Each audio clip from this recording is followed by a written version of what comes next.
Este episódio contou com o apoio da Xarap.biz, consultoria criativa, posicionamento de marca e gestão da comunicação. O podcast Contato Imediato é uma produção da TakeBiz Audiovisual. Se você quer produzir seu podcast, curso online, vídeos para as redes sociais, documentários ou vídeos institucionais, entre em contato.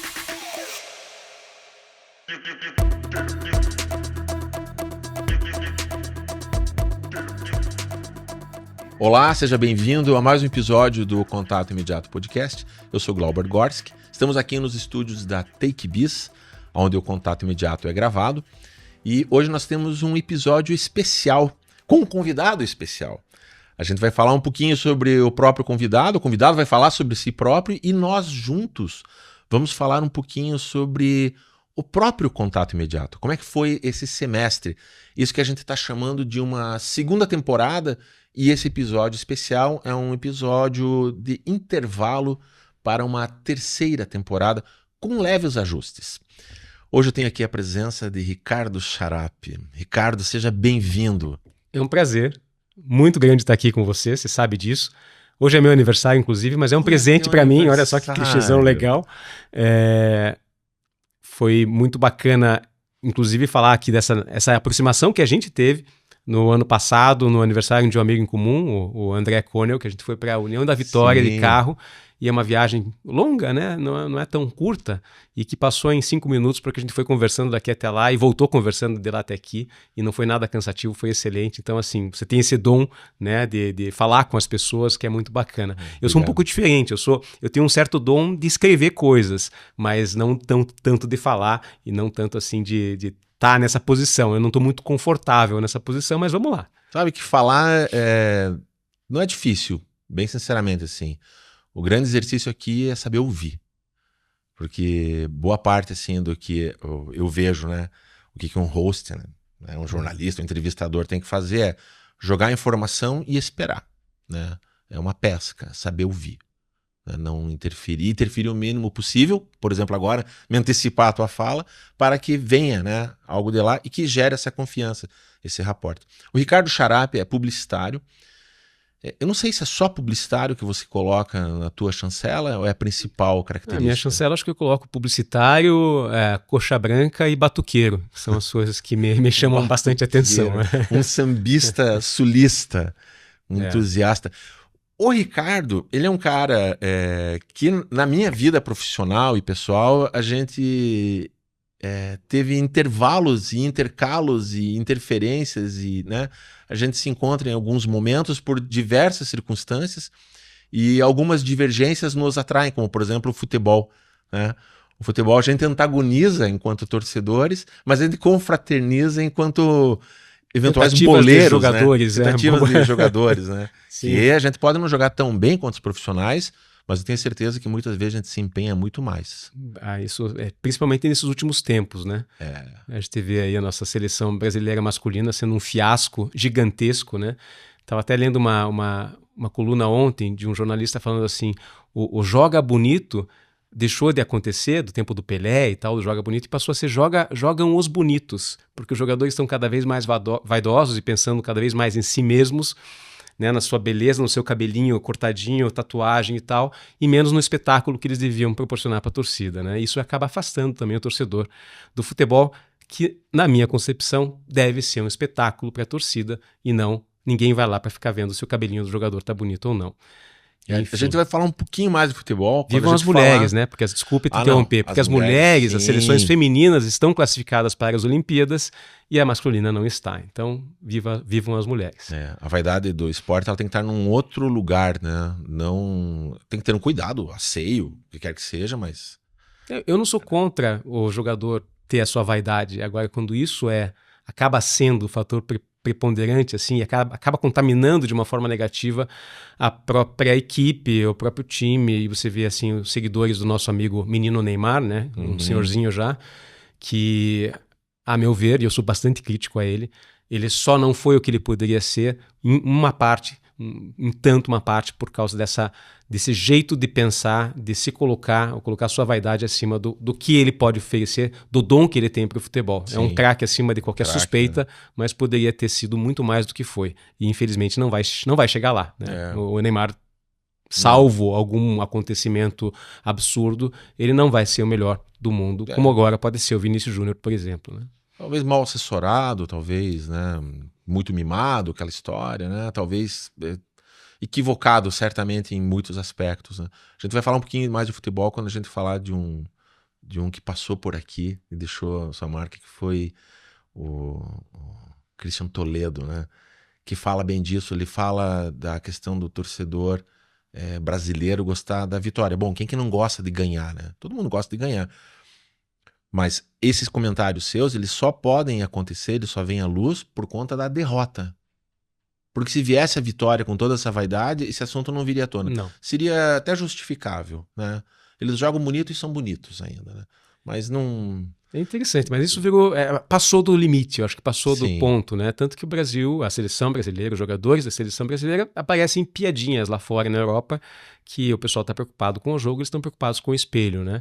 O Gabigol, por exemplo, no tempo do Internacional, que ele jogou lá, o treinador dele falou assim, ele passa mais tempo em frente ao espelho do que treinando com os outros jogadores. Então, assim, é um pouco demais, né? É um pouco fora do que a gente espera. A gente quer ver espetáculo. E você falou disso da derrota. É a minha percepção, como eu vejo o futebol.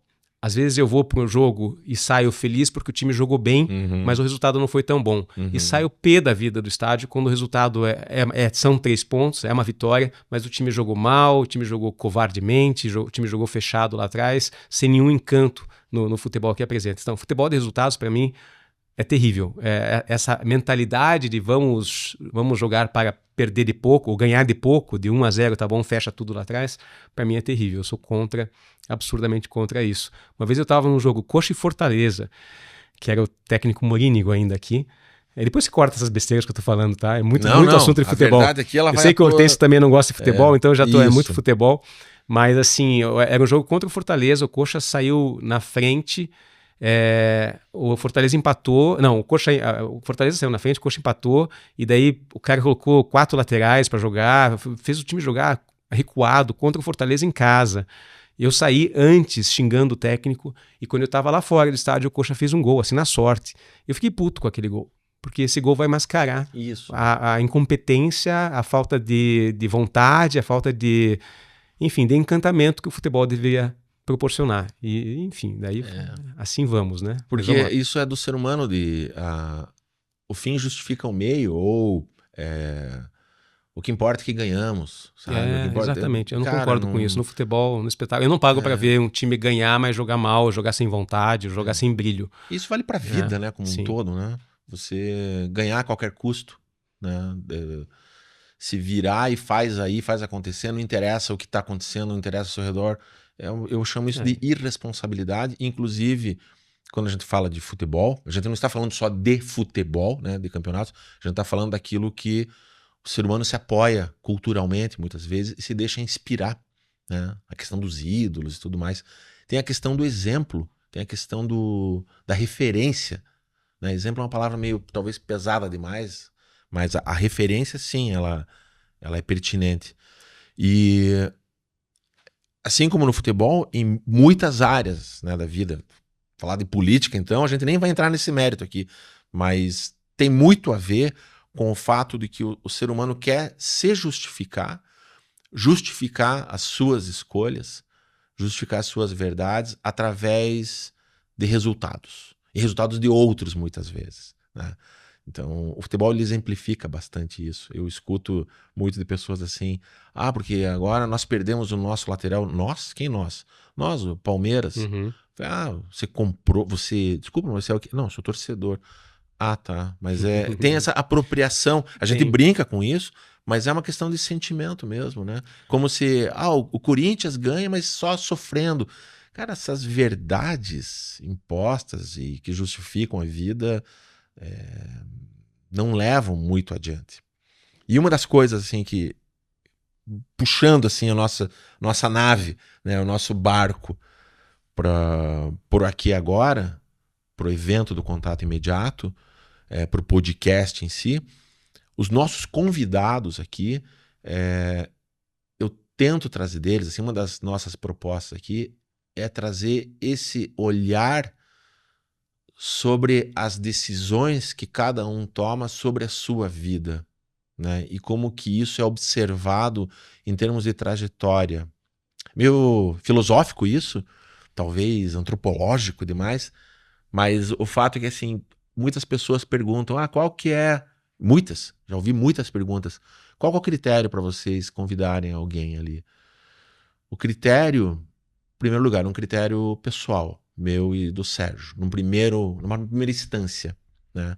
É a nossa rede de relacionamentos, é conversar com pessoas que a gente gostaria de ouvir falar.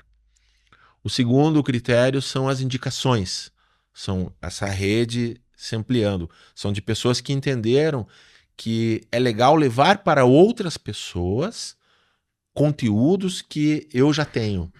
Então é muito bacana eu poder trazer aqui um convidado que eu conheço um pouco da história, que eu acho que é bem legal as pessoas de lá ouvirem, né? Como, por exemplo, a Maria Marta Ferreira, que foi a psicóloga que esteve no último episódio, né, dessa temporada, falando sobre um assunto muito sério, que é sobre a decisão que muitas pessoas tomam sobre encerrar a sua existência com as suas próprias forças, né? Por N motivos. Então é um assunto que me interessava por conta da minha trajetória, interessava ao Sérgio Hortêncio, o diretor do nosso programa, e interessa a muita gente, que passa por diversas circunstâncias. Ela falou, por acaso, de algo a ver com genética? Não, ela não falou de nenhum aspecto específico. Uhum.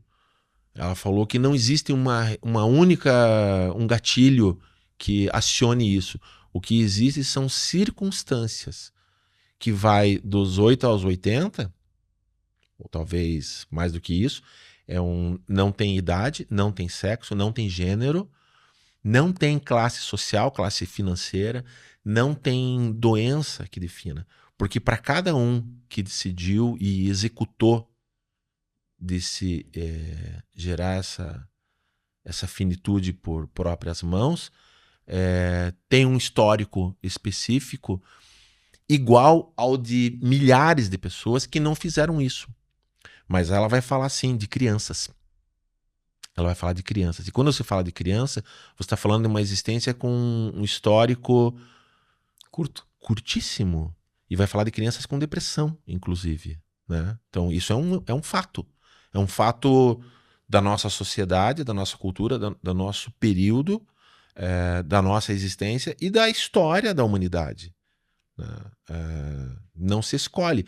E quais são as soluções? Cara, as soluções, é uma equação bem grande, né? Primeiro tem que haver o acolhimento de quem não está passando por isso, haver um não julgamento e haver as devidas orientações. Sejam elas químicas, remédios, sejam elas terapêuticas, sejam elas quais forem. Assim. É uma questão de buscar ajuda, oferecer ajuda, e é uma questão de entender que isso é do ser humano. Ela começa falando isso. Isso é do ser humano. Eu acho que essa palavra é chave, né, Glauber? É entender. Né? Entender. Que é muito fácil você olhar uma pessoa que está passando por um processo de depressão e falar assim, pô, mas ela tem tudo. Ela tem dinheiro, ela tem família, ela tem saúde, ela tem... Saúde mental não está tão boa assim. Mas assim, é fácil julgar. É fácil julgar porque a gente não se dá o tempo de entender o que aquela pessoa está passando e talvez a gente nunca entenda. Mas assim, eu acho que isso agrava a situação. Alguém que está passando por um processo de depressão e de repente você simplesmente julga. Ah, não, sai daí, toma, né? É fácil, pague com isso, é bobagem, né? E é justamente isso. Se você não consegue entender, no mínimo respeite e abrace essa pessoa, né? Abrace no sentido de acolhimento mesmo, como você falou.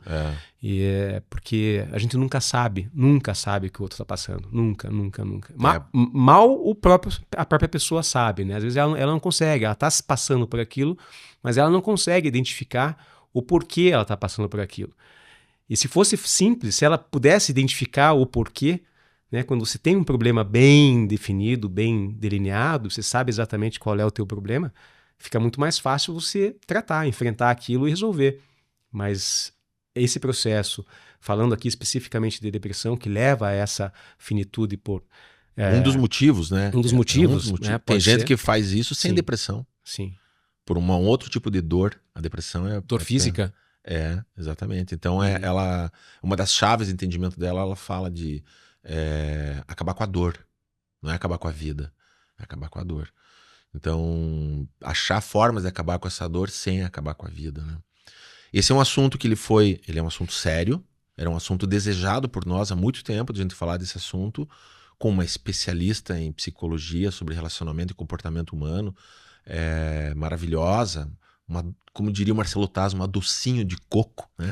Que estava aqui junto a nós. E a gente passeou também nesse semestre por diversos outros assuntos, né? Um dos temas assim que a gente aborda, que a gente tem como proposta no podcast, é trazer informação, né? Um outro é trazer cultura, né? E trazer também um pouquinho de observação sobre a vida, né? E na parte cultural, a gente trouxe aqui vários artistas já, comediantes, né? Gente do teatro. Temos uma agenda também para continuar essas gravações, porque a cultura, ela é do ser humano também, tanto quanto os problemas mentais, né? Você é um cara muito voltado à cultura, mesmo dentro da publicidade.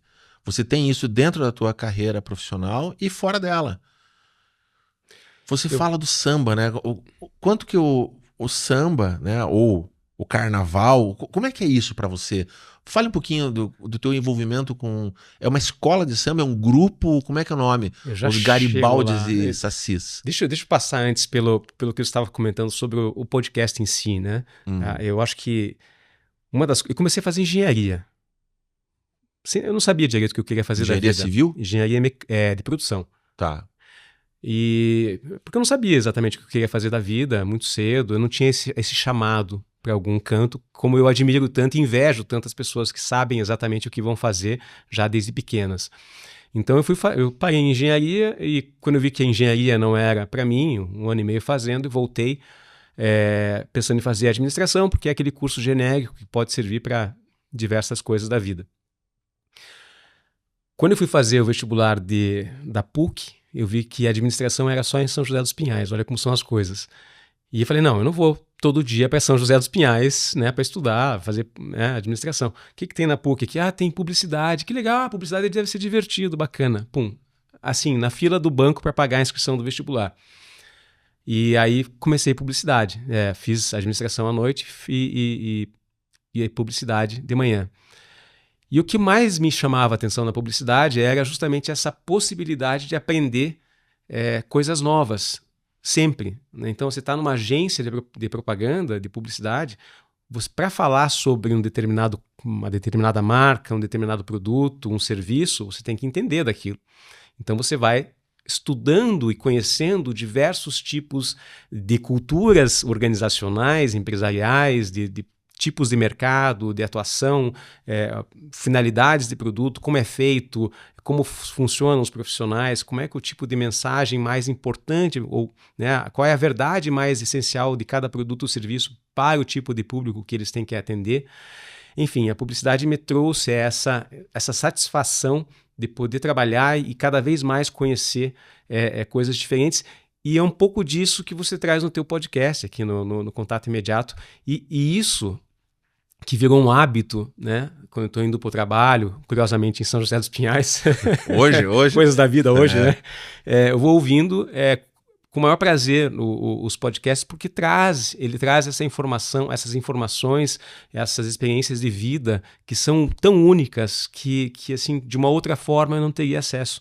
Então é isso que me leva a ouvir todo dia, sempre que eu posso, né? O podcast, o teu podcast, Contato Imediato, alguns outros também, e que me levou a apoiar de alguma forma, tímida, mas assim, puxa, eu preciso estar junto disso, né? Então a minha marca lá e chama atenção e parece que, tá lá, tá apoiando e tal, mas já tive contatos importantes, né, de trabalho, como é que funciona, me explica um pouquinho, que bacana, você está prestando consultoria, então assim, que traz, a publicidade funciona, né? Então assim, mesmo quando é algo muito nichado, aparentemente nichado, tá no começo e tal, mas é de qualidade, traz esse conteúdo relevante para a vida das pessoas, tem cada mensagem, em cada um dos teus entrevistados tem mensagens assim que a gente leva para a vida, né? E você vai conduzindo dessa forma tão boa que a pessoa, ela esquece que ela está na frente das câmeras aqui ou do microfone e ela expõe, ela se abre, ela conta histórias que são assim riquíssimas, né? E essa riqueza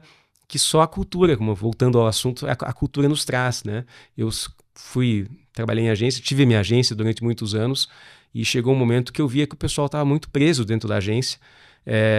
Ficava lá até as 10 da noite, 11 da noite, iam para casa tarde, chegavam em casa, comiam alguma coisa, ou comiam na agência, mas dormiam, acordavam e voltavam para a agência. E a gente está falando de publicidade, que ela precisa espelhar a vida, ela precisa se abastecer de cultura para poder transmitir coisas novas para o público e ser interessante por causa disso. E o que estava acontecendo é que as pessoas que trabalhavam com criação ficavam se alimentando de anuários de propaganda antigos e vendo lá peças que já foram premiadas e tal. Por mais que seja interessante, inspirador, de vez em quando você fazer isso, entender, né, a dinâmica, o que é bacana, o que é ideia legal e tal, se inspirar, não pode ser a única fonte de referência. Então, a gente criou na agência um formato lá que a gente conseguiu cortar uma hora inteira da jornada de trabalho para que o pessoal saísse mais cedo. E não foi assim facultativo. Eu fechava a agência às 5 da tarde. Eu fiz um acordo com todo mundo, assim, a gente vai manter salário e tal, mas eu vou cortar a gente vai cortar uma hora de almoço, a gente tinha 2 horas, é muito tempo. A gente corta uma hora de almoço e a gente corta também uma hora de trabalho. Então a gente vai ter uma jornada de 7 horas, vocês vão para casa mais cedo, 5 horas eu fecho a agência, todo mundo vai para casa, pega menos fila no ônibus, se tiver que ir de ônibus para casa, pega menos trânsito, sai de dia ainda, vê filho, família, pode ir para o bar, para o cinema, para o teatro, para viver, né? Cultura, a gente precisa de cultura aqui dentro, a gente não precisa de cultura publicitária, criar uma metalinguagem publicitária, não é isso vai perder o interesse rapidamente.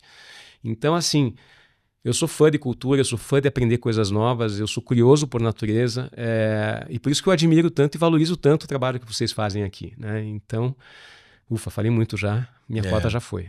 Mas isso traz, assim, tanto quanto a minha história, né? Eu também sou formado em publicidade, eu vivi ou sobrevivi durante anos em agência, bem em jornadas, assim, bem... Eu não digo desumanas, e nem injustas, mas foram jornadas desumanas e injustas, né?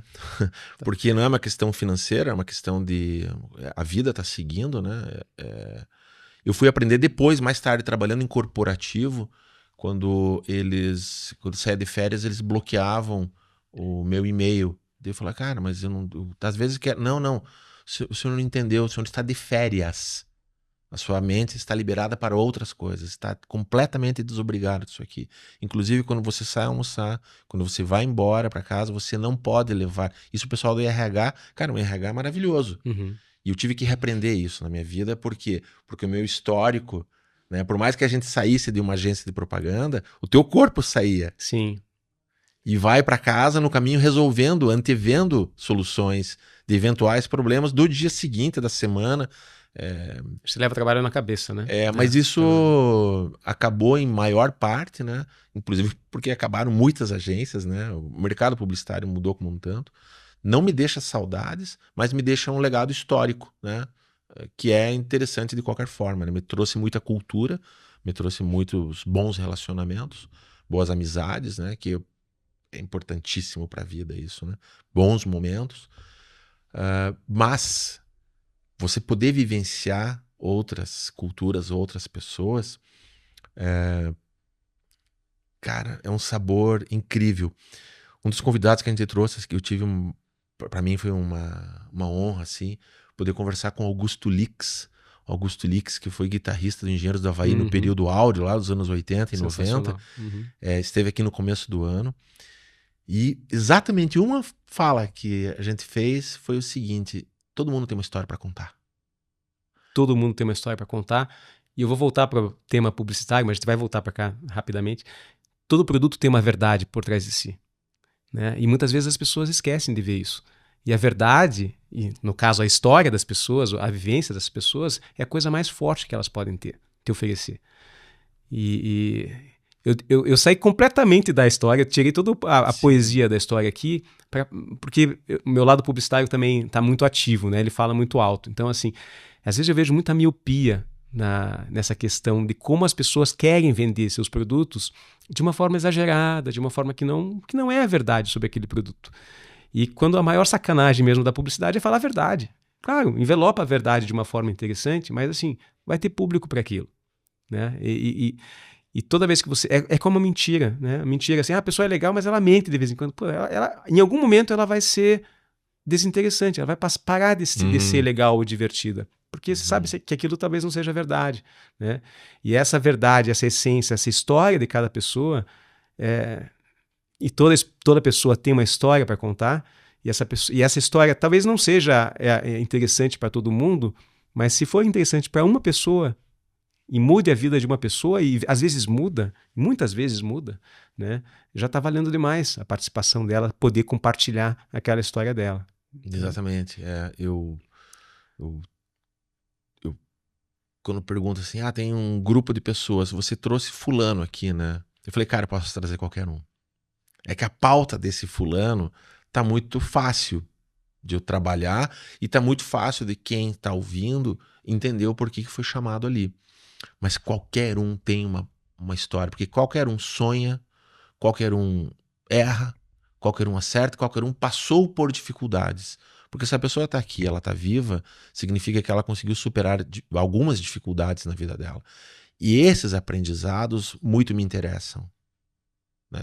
Mais do que ter uma carreira consolidada, o que você fez da tua vida? Então, quando eu nasci, meu pai tinha uma empresa, aí eu herdei a empresa e a gente vive bem. Essa pessoa não tem muito o que me contar, de verdade, entendeu? Mas, quando eu nasci, minha família era de tal cidade, a gente se mudou para tal lugar. Opa, como é que foi essa mudança? Eu fazia tal faculdade, depois eu decidi que eu quis fazer isso. Opa, como é que foi isso para você? Porque quem está nos ouvindo é da qualidade do ser humano, está passando por dúvidas o tempo todo. Eu desconfio muito de pessoas que estão com muitas certezas. Eu tenho pena das pessoas que têm muitas certezas. As pessoas convictas, né? Ou seja, foram vencidas juntos, né? A pessoa que tem certeza demais, essa pessoa, ela vira preguiçosa. E ela vira... Porque ela deixa de ouvir os outros. Ela pode até fingir que está ouvindo, mas ela está dizendo, no fundo, ela está dizendo, isso é besteira, isso é bobagem, isso está... nada a ver, né? É um nonsense total. E ela deixa de aprender. Né? A pessoa que tem certeza, ela deixa de aprender. Exato. Porque ela deixa de ouvir. Ela deixa de prestar atenção nas pessoas. Mesmo assim... E a gente vê isso. Agora, é inevitável falar em política, mas na política... elas estão cada vez mais certas, até por medo de argumentar, elas não enxergam, né? Elas estão numa bolha e é confortável a bolha. Então eu acho que o maior exercício que a gente tem que fazer é tentar sair das bolhas que a gente tem. A gente vive em bolhas, né? Você está no carro, no trânsito, você está numa bolha. Se fecha o vidro, você está na bolha. Se a pessoa vem ali pedir alguma coisa, você não quer nem ouvir, porque ela está te incomodando, ou você nem vê essa pessoa.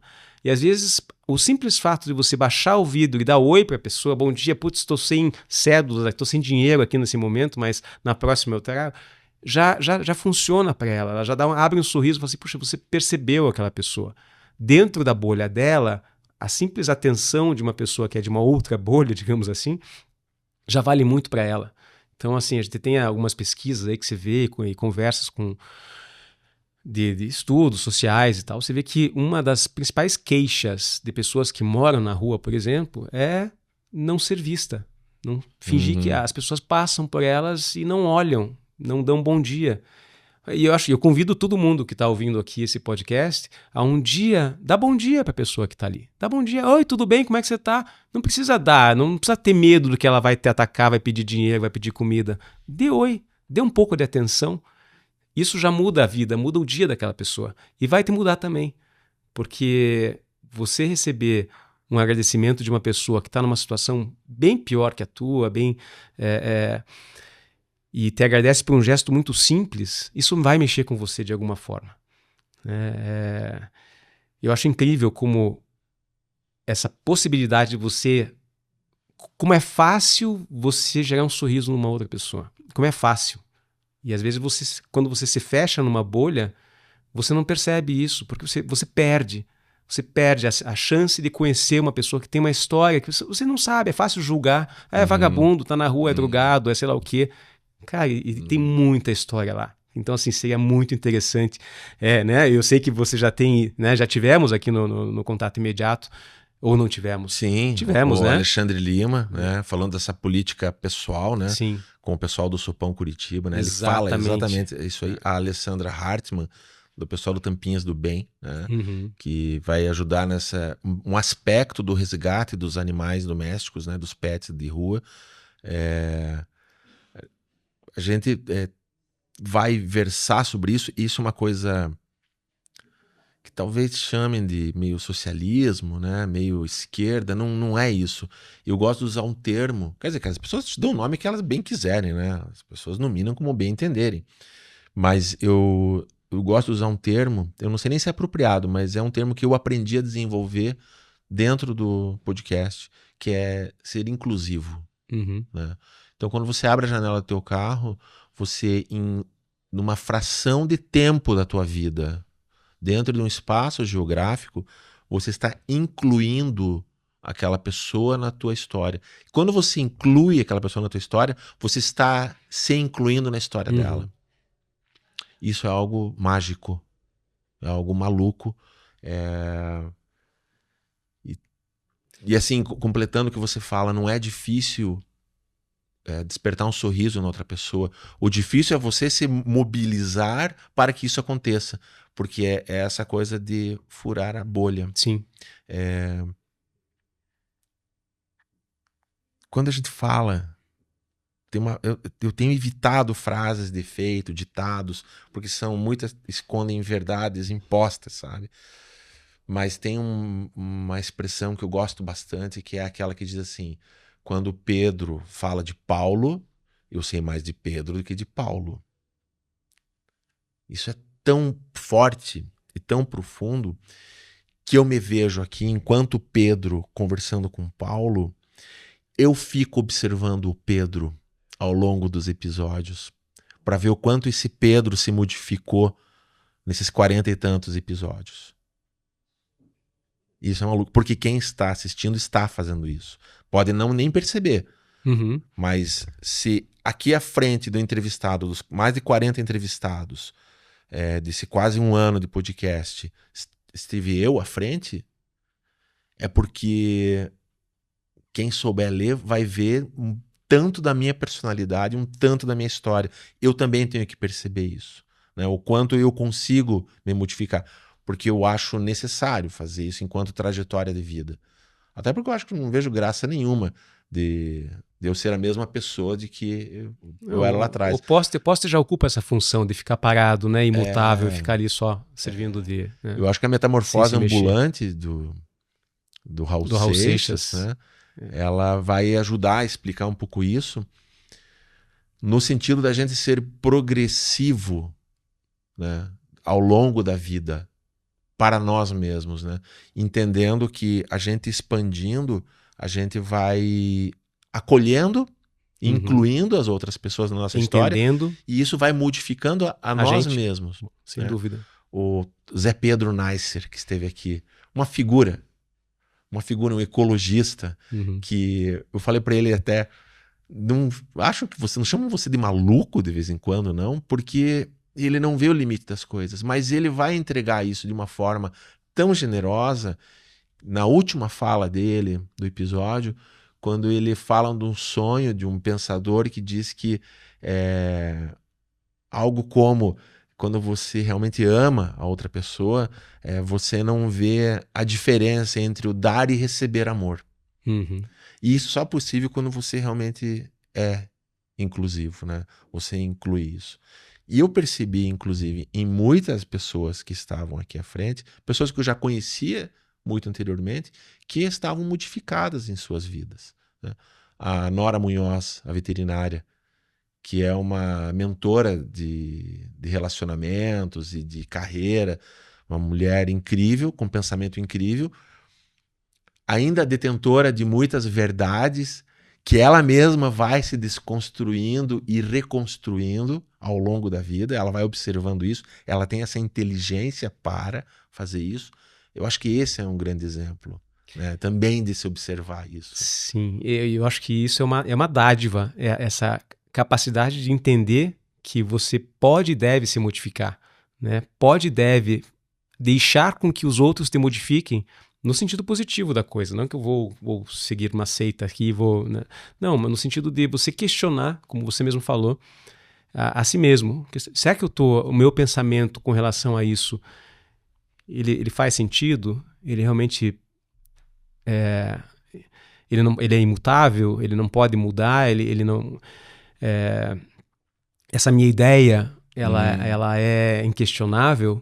Uhum. Será que eu devo rechaçar quem questiona essa minha ideia, essa minha posição? Porque isso a gente já faz o tempo todo. O tempo todo. Ou será que eu mesmo devo questionar essa minha ideia? E assim, o que eu digo que é uma dádiva é esse poder de você, com o avançar da idade até, com a maturidade chegando, em vez de você se fechar nas ideias que você tem sobre tudo, né, que é mais fácil e que é mais comum.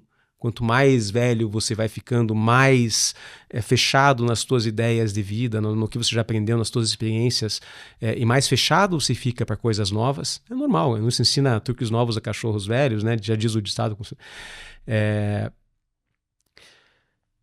Essa capacidade de você conseguir enxergar que que você está se fechando já nos teus próprios pensamentos e conseguir reverter isso, eu preciso aprender algo novo todo dia, que é um exercício fantástico, fabuloso, e que o podcast, por exemplo, com os seus convidados proporciona, é algo que eu passei por isso já também, algumas vezes, e tento passar sempre, né? Eu tenho visões muito claras sobre, e às vezes radicais sobre algumas coisas. Eu comentei com você que quando eu casei, eu tinha uma visão muito afastada, muito fora da realidade, por exemplo, com relação aos presídios, aos presidiários. Eu achava assim, presidiário tá lá porque cometeu crime, tem que... entra lá e trucida todo mundo mesmo. Ridículo, um pensamento absurdo. É um pensamento absurdo? É um pensamento absurdo. Eu já pensei assim, Você já pensou assim. Mas o que a gente mudou? Não, mudou quando você... de alguma forma, essa tua bolha, porque isso é muito distante de você. Eu não conheço o presídio por dentro, eu não conheço a pessoa, eu não conheço a família daquela pessoa. Então, assim, é muito fácil você julgar. Aquilo que eu estava falando, é muito fácil criminalizar. É culpado, a culpa é dele. Mas será que a culpa não é da sociedade? Será que ele está lá dentro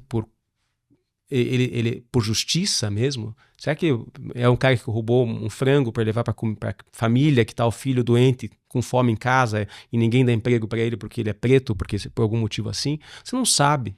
A gente não sabe, a gente não tem a menor noção. Eu mudei muito a minha visão com relação a isso quando eu casei com a Lana, que é minha esposa.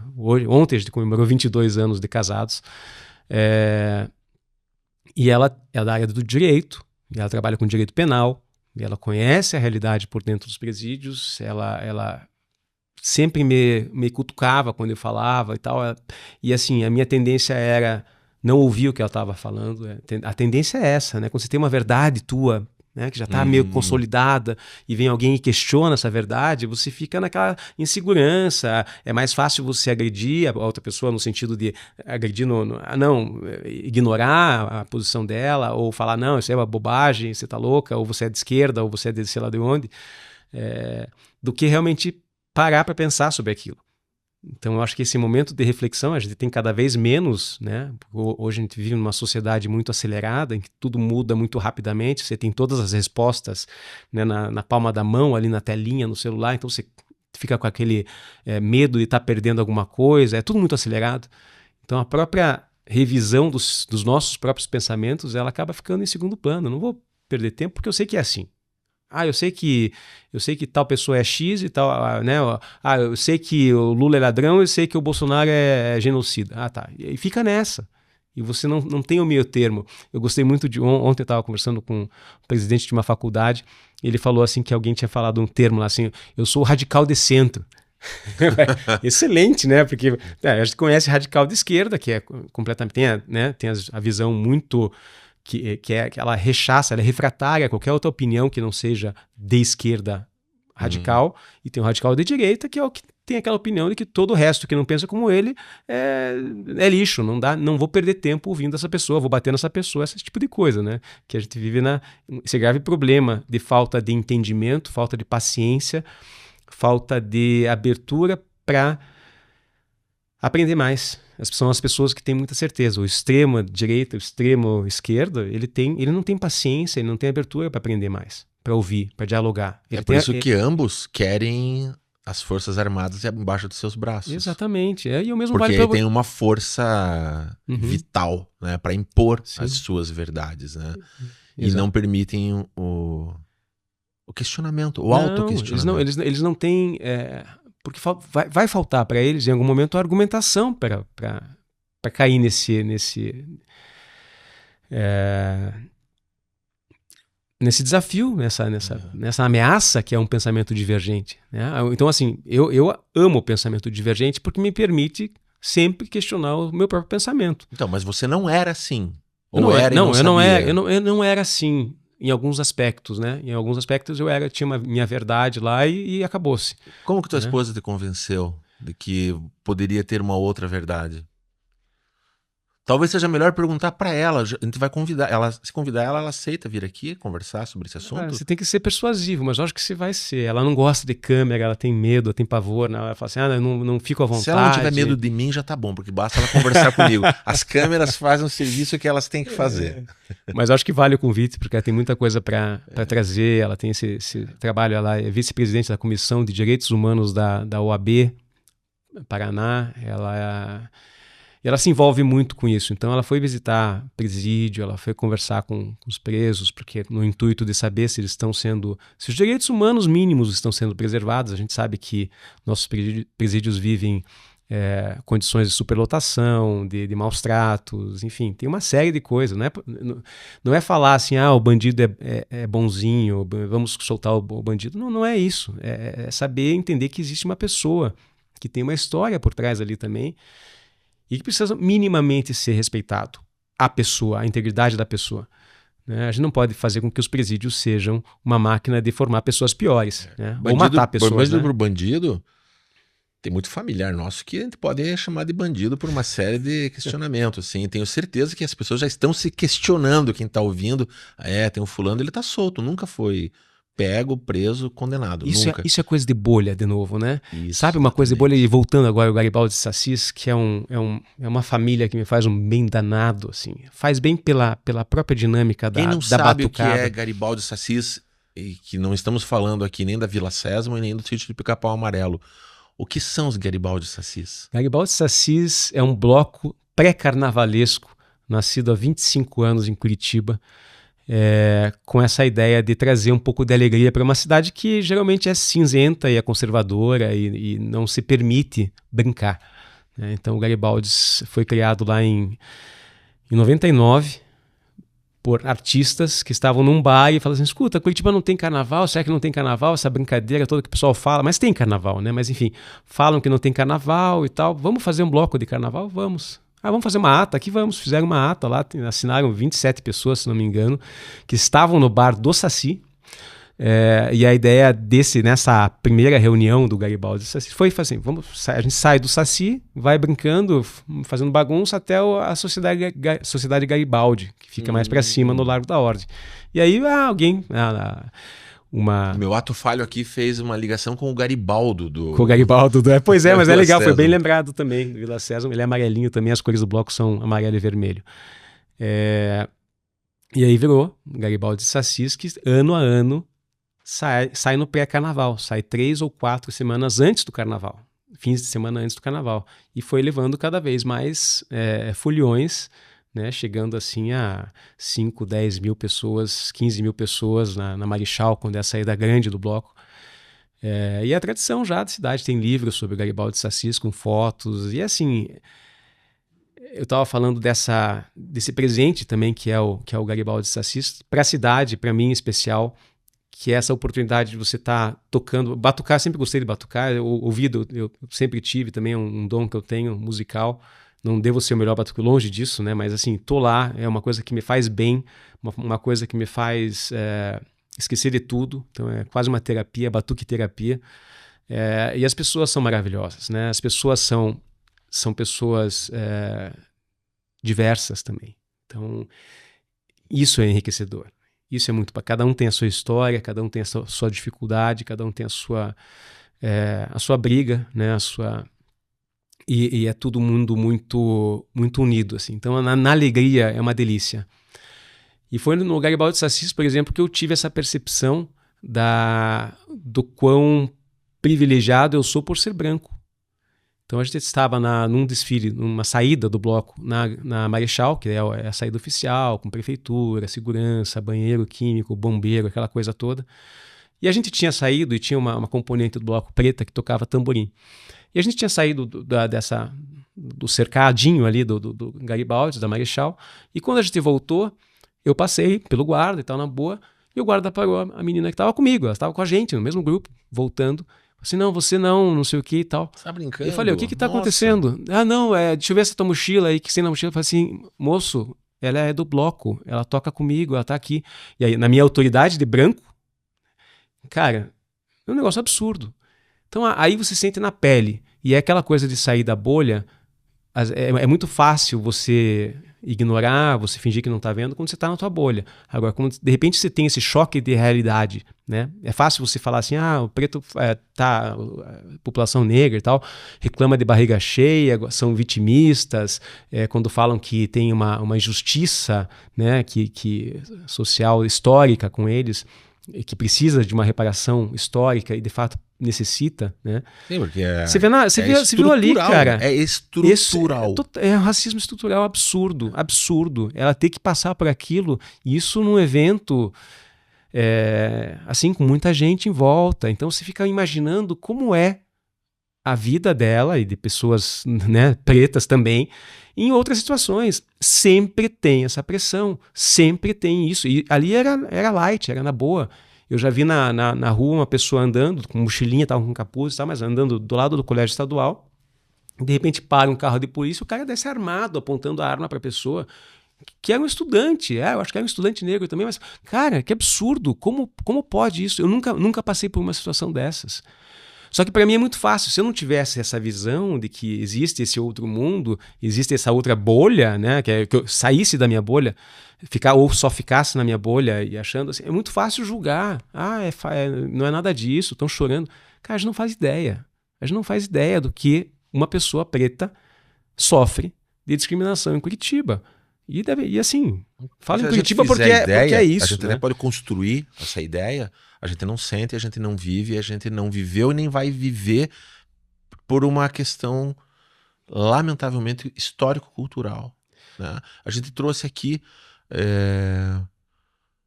Eu queria falar só um pouquinho mais do teu batuque que você falou, né? Que me trouxe a questão do tambor, sim, que me trouxe essa questão tribal, que trouxe essa questão mais primitiva, né? E isso tem a ver com a cultura muito antiga do ser humano. E isso é muito forte. É muito forte, Glauber.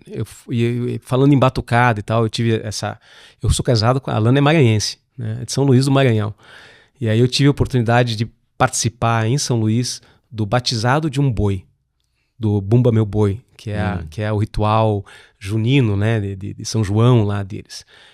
É algo extremamente forte. Então eu fui numa vila lá na periferia de São Luís e tal, na casa de um senhor que era o dono do boi, E é o boi, é um boneco, né? Uma alegoria do boi, mas envolve crença, envolve fé, envolve essa gente sofrida e todos em volta daquilo. E quando eles começam a batucar e a dançar num certo ritmo, aquilo parece...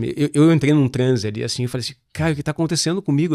Comecei a dançar junto, assim, é muito forte, é aquela coisa tribal, aquela coisa dos índios, dos negros, cara, é muito forte, é muito bonito, assim. Quando eu lembro disso, me dá até uma emoção, assim, porque são situações que eu tive o privilégio de passar, de viver, que muita gente não tem, né?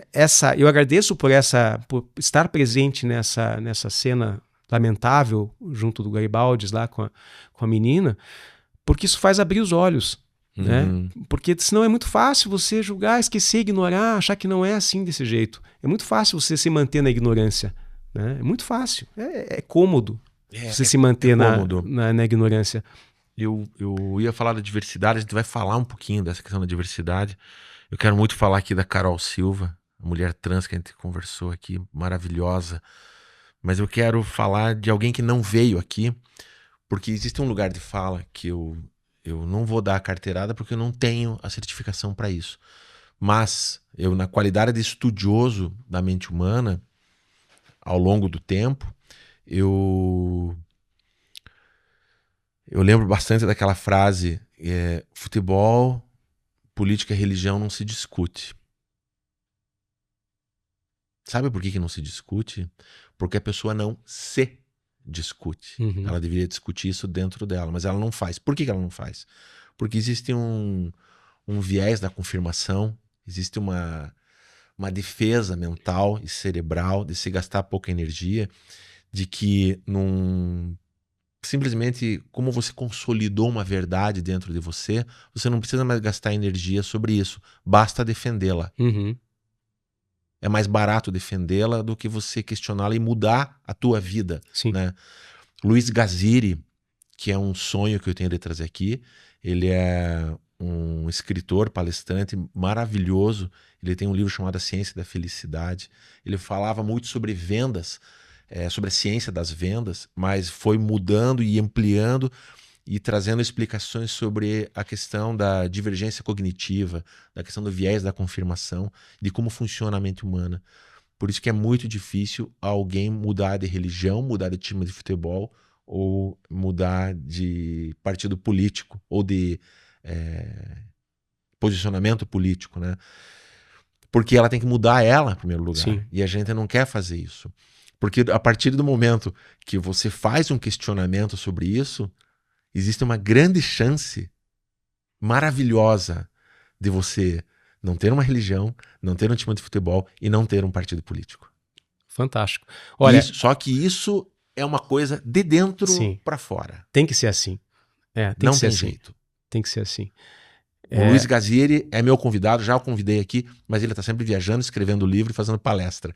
Mas ele falou, quando der eu vou participar do podcast. Por favor, Luiz Gaziri, estamos esperando ansiosamente. Vamos dar esse convite dirigido para ele, inclusive. Fantástico. Eu até me perdi aqui, mas deixa eu contar uma história sobre PUC. PUC tinha uma matéria chamada teologia. E eu falava assim, puta, fazer PUC, vou ter que fazer teologia. Eu não sou um cara religioso, eu não tenho religião. E eu acho que isso é uma coisa muito legal, porque eu gosto de entender as religiões. Eu gosto de ver qual é a fé e tal. Eu sou um cara de muita fé. Eu tenho muita fé. Então você fala assim, se Deus quiser... Deus para mim é o universo, é a energia, está no ar, é alguma coisa que... Eu acredito muito nisso, né? Se você faz o bem, você recebe o bem. Se faz o mal, alguma coisa não muito boa vai acontecer com você. Não que seja diretamente, né? Mas assim, eu acredito muito na energia. Então eu sou um cara de fé. Eu tenho fé quando eu consigo me concentrar em alguma coisa, pedir para o universo boas energias e tal, aquilo me acontece. A gente tem a história da... Glauber, a gente precisava fazer um podcast de 10 horas aqui para a gente conseguir abranger toda a riqueza dos teus convidados todos aqui, né, ao longo dessas temporadas, né, das 2 temporadas. Mas já viajei, né? Então, aula de teologia. Eu falei, puta, chega lá, o cara vai ficar colocando aqueles dogmas da religião católica, dogma, salmo e tal. Não vai ser legal. E, putz, foi uma das melhores aulas que eu tive, uma das melhores disciplinas que eu tive na PUC, nos 4 anos de publicidade e propaganda, foi teologia com o professor Luiz, eu esqueci o segundo nome dele. Luiz Carlos. É um professor maranhense, por sinal. É um grandão, meio Tim Maia, assim. Meio né? Tim Maia. Maravilhoso. Foi sensacional. As aulas deles eram ótimas, porque ele questionava. Ele fazia uma análise crítica das religiões. Ele fazia com que você pensasse. E uma das coisas ruins das religiões, de um modo geral, é que elas não querem que você pense. Elas têm as verdades. As religiões em si têm as verdades delas, e elas não querem que você pense. E se você pensar diferente daquilo, você está errado, você está em pecado, você é blá, blá, blá, blá, blá, blá. E aí existem essas divergências todas de religiões que para mim não fazem sentido nenhum, né? Se existe um Deus, é um Deus só, é um Deus é o mesmo Deus, muda o nome, né? Por que eu vou brigar com a outra pessoa porque ela tem uma religião dela e essa tem essa comunhão de similaridades aí, de características com o futebol, por exemplo? Por que eu torço pro Coxa? Qual é a explicação disso, né? Tem alguma coisa familiar e tal, mas às vezes meu irmão torce pro outro time. E qual é a explicação disso, né? Então, futebol você não explica. Você não discute porque você pode discutir a qualidade do teu time hoje, mas não vai discutir por que você torce pro Coxa ou por que você torce pro Atlético. Até porque a chance a maioria das pessoas do elenco do teu time principal torcerem pro teu time é bem pequena. Exatamente. É raro, cada vez mais raro. Já aconteceu isso, né? Já tinha jogadores que eram muito associados com os times, né? Zico no Flamengo, Rogério Ceni no São Paulo. Mas não os 11 não, titulares. Nunca. Então, assim, aquilo é uma equipe, aquilo é uma energia que existe no ar, que você gosta, você se identifica por algum motivo e ok. Agora, que sentido faz uma pessoa brigar com outra por causa do time de futebol? Nenhuma. Zero. Não faz o menor sentido isso. É a história do viés da confirmação, né? Eu quero justificar que o meu time é melhor do que o teu. E eu vou te contar. Porque o teu não tem mundial, porque o teu não sei o quê, porque olha quanto nos embates.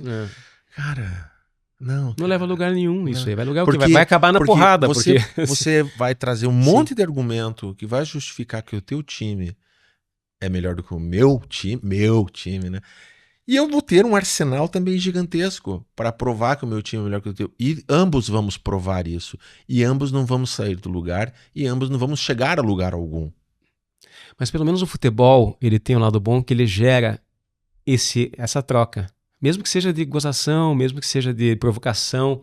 Eu digo isso nas esferas civilizadas, né? Nas esferas da barbárie é selvagem. Os caras vão marcar para se bater lá. O André Prodóximo, que tem um estúdio... a Vila Sonora, onde a gente gravou os 4 primeiros episódios do Contato Imediato, um querido, um músico sensacional, um coxa branca, incrível, amigo, gente boa pra caramba, e eu falava, cara, eu não vou falar de futebol. Ele falou, Glauber, futebol só existe pra gente tirar sarro da outra pessoa, você não entendeu isso ainda?